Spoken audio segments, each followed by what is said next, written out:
Hello everyone, welcome to English classes by Neeta. Students, today I am going to explain a poem When Flowers Wake Each Morning from class 4, James English Reader, Silver Jubilee edition by Ratna Sagar. This poem is composed by Ken Nesbitt and मुझे ऐसा लगता है कि जो केन Nesbitt हैं इस poem को लिखने से पहले वो भी अपने मम्मी पापा की बातों से इरिटेट होते रहे होंगे या फिर जो डेली डेली मम्मी पापा बताते हैं कि ये करो ऐसे करो कंघी करो अपना बिस्तर बनाओ मतलब इन सब चीजों से जो टोका टाकी मम्मी पापा करते हैं अपने बच्चों को। खैर मम्मी पापा टोका टाकी इसलिए करते हैं बताते हैं कि हम एक अच्छी गुड हैबिट सीख सकें।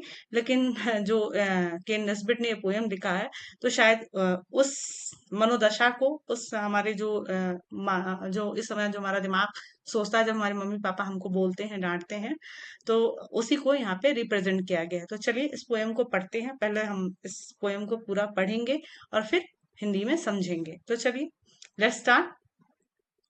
When flowers wake each morning, they don't have to make their beds, and leaves are not told to comb the hair upon their heads. You had never tell as pranks, it should not play with spears. You had never asked a stalk of corn to wash behind its ears. A mushroom does not have to clean to its room, and you will agree a tree won't have to study hard to learn geometry. I guess it should be obvious from listening to my rant. I am tired of being a person. I would rather be a plant के नेस्पिट। तो सबसे पहले हम इसमें meaning देख लेते हैं कि मीनिंग का मतलब क्या है। तो लेसिस मतलब a green leafy plant like a cabbage जिसको हम सलाद कहते हैं। Asparagus a plant whose stems is eaten as a vegetable, एक ऐसा प्लांट है जिसका जो स्टेम तना है उसको वेजिटेबल्स के लिए तरह खाया जाता है। Spears young shoots of the asparagus plant, asparagus के छोटे जो कोमल कोमल तने होते हैं उसको स्पीयर्स कहते हैं। Ears here the part of the corn plant which contain seeds और ग्रेन्स, इस पार्ट को हम यहाँ पे ईयर्स कहा जा सकता है। Obvious, very clear and rant मतलब लॉन्ग स्पीच मतलब लंबा भाषण। तो चलिए इस पोएम को समझते हैं, थोड़ा राइमिंग भी देख लेते हैं। तो राइमिंग चल देखते हैं कि कोई वर्ड राइम कर रहा है एक दूसरे से कि नहीं। तो मॉर्निंग से कोई वर्ड राइम नहीं कर रहा है, बट बेड से हेड्स क्या कर रहा है, राइम कर रहा है। एस्प्रैंक्स से भी नहीं कुछ कर रहा है, स्पीयर से ईयर्स कर रहा है, एंड एग्री से ज्योमेट्री, और ऑब्वियस से भी नहीं कर रहा है, रैंड से प्लान कर रहा है। तो इस वर्ड को राइमिंग वर्ड्स को अपनी बुक में लिखिएगा। अब चलते हैं इस पोएम को समझते हैं। When flowers wake each morning यानी कि जब जो फूल हैं सुबह सोकर उठते हैं तो क्या होता है। अब हम जब सो के उठते हैं तो मम्मी पापा क्या कहते हैं, अपना बिस्तर ठीक कर लो, जो हमने बेडशीट या कुछ भी ओढ़ा था या बिछाया था उसको ठीक करो, जाके ब्रश करो, कंघी करो, नहा लो, take a bath, brush your teeth, मतलब बहुत सारी चीजें मम्मी पापा कहते हैं। अपनी बुक्स ठीक से रखो, जाके पढ़ो। तो ये सारी चीजें से परेशान इस के नस्बिट ने ये पोयम को लिखा है कि वो बताते हैं कि जैसे जो फ्लावर्स वगैरह होते हैं उनको क्या क्या नहीं करना पड़ता है। When flowers wake each morning, जब सुबह सारे फूल सोकर उठते हैं, they don't have to make their beds, क्योंकि हमें तो बेड्स बनाने हैं कि हमने अपने बिस्तर ठीक करने होते, तो उनको अपना बिस्तर ठीक करने की जरूरत नहीं होती। They don't have to make their beds, उनको अपने बिस्तर ठीक नहीं करने होते हैं। And lettuce leaves are not told to, और जो सलाद के जो पत्ते होते हैं उनसे ये नहीं कहा जाता है कि comb the hair upon their heads, यानी कि अपने सर के जो बाल हैं उसको कंघी करो।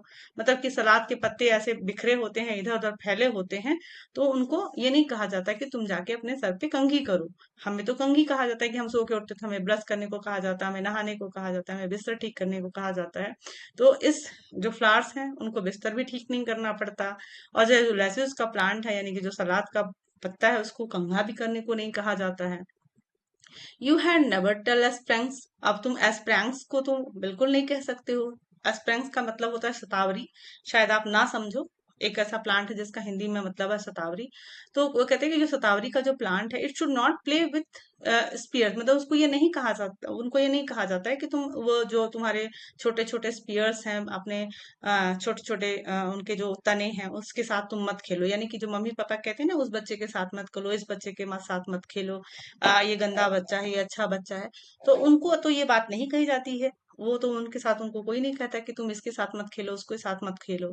You had never asked to stalk of corn. और जो मकई का जो तना होता है, कॉर्न जो होता है, उसके तने से तो आप बिल्कुल नहीं कहते कि टू वॉश बिहाइंड ईयर्स, यानी कि मम्मी पापा जब हम लोग मुंह धुलते हैं तो मम्मी पापा कहते हैं अपने कान के पीछे भी धुलो, अपना मुंह ठीक से धुलो। तो उसको तो नहीं कोई कहता कि जाके तुम अपने कान के पीछे धुलो। A mushroom does not have to clean its room. अब जो मशरूम होता है उसको तो नहीं कहा था, तो क्योंकि वो गंदगी में ही उगता है। तो कहता है जो पोएट है वो कहते हैं कि मशरूम से तो कोई नहीं कहता कि जाके तुम अपना रूम साफ करो, रूम ठीक करो। You will and you will agree a tree won't have to study hard to learn geometry. और वो कहते हैं कि तुम तो हमारी बात से सहमत ही होगे, मतलब आप सब लोग हमारी बात से सहमत होंगे कि जो पेड़ होता है उसको ज्योमेट्री पढ़ने के लिए, यानी कि मैथ्स पढ़ने के लिए, ज्योमेट्री पढ़ने के लिए बहुत मेहनत करने की जरूरत नहीं होती, यानी कि उनको मैथ्स नहीं पढ़ना पड़ता है। तो यहाँ पे देख रहे हो ना कि जो पोएट है वो क्या कहना चाहते हैं कि हमें जो रोज मम्मी पापा द्वारा डांट पड़ती है कि ब्रश करो, नहाओ, अपने बिस्तर ठीक करो, पढ़ाई करो, उस बच्चे के साथ मत खेलो, ये सारी चीजें इन पेड़ पौधों को नहीं करनी होती है। I guess it should be obvious. अब वो कहते हैं कि आपको तो शायद, मुझे ऐसा लगता है कि ये वेरी क्लियर, ऑब्वियस मतलब होता है वेरी क्लियर, मतलब आप अब मेरी बात से सहमत हो गए होगे, आपको मेरी बात समझ में आ गई होगी कि मैं आपसे क्या कहना चाहता हूँ। From listening to my rant, मतलब इतना सारा बकवास, मेरे मतलब इतना सारा लंबा चौड़ा भाषण सुनने के बाद, रैंट का मतलब होता है लॉन्ग स्पीच, या फिर ये भी कह सकते हैं बकवास, यानी कि फालतू की बातें मेरी इतनी सारी सुनने के बाद आप समझ ही गए होंगे कि हम क्या कहना चाहते हैं। I am tried of tired of being a person. तो के नेस्बिट कहते हैं कि मैं इंसान होके, मैं बच्चा होके, इंसान होके थक गया हूँ, क्योंकि मुझे ये सारे काम करने पड़ते हैं जो कि इन पेड़ पौधों को नहीं करने पड़ते हैं। I would rather be a plant, मतलब कहते हैं कि काश मैं एक पौधा हो जाता, एक प्लांट, मतलब कि मैं पर्सन नहीं बनना चाहता, मैं एक प्लांट बनना चाहता हूँ, पेड़ पौधा बनना चाहता हूँ, ताकि मुझे क्या ना करना पड़े, बिस्तर ठीक ना करना पड़े, ब्रश ना करना पड़े, मुझे कान मुंह हाथ धोने ना पड़े, मुझे अपना रूम साफ ना करना पड़े, मुझे पढ़ाई ना करना पड़े। यानी कि क्योंकि इन पेड़ पौधों को कुछ भी नहीं करना पड़ता, इनके मम्मी पापा या इनको कोई नहीं डांटता, इनको कोई कुछ नहीं कहता है। सो स्टूडेंट्स, लेकिन मम्मी पापा हमारे कुछ कहते हैं, हमें बताते हैं तो हमारे अच्छे के लिए समझाते हैं, हमें गुड हैबिट सिखाते हैं, क्योंकि हम तो इंसान है तो हमें तो ये करना ही होगा। So follow your mothers and father and your teachers also. जो भी गुड हैबिट्स बताते हैं उसे करो। और पोएम, ये जो पोएट हैं वो तो मतलब ऐसे ही उन्होंने मजाक में लिख दिया है, बट शायद वो भी ऐसा नहीं करते होंगे। सो आई होप आपको ये पोएम बहुत अच्छे से समझ में आया होगा। So if you like the explanation, do share with your friend and very thank you for watching.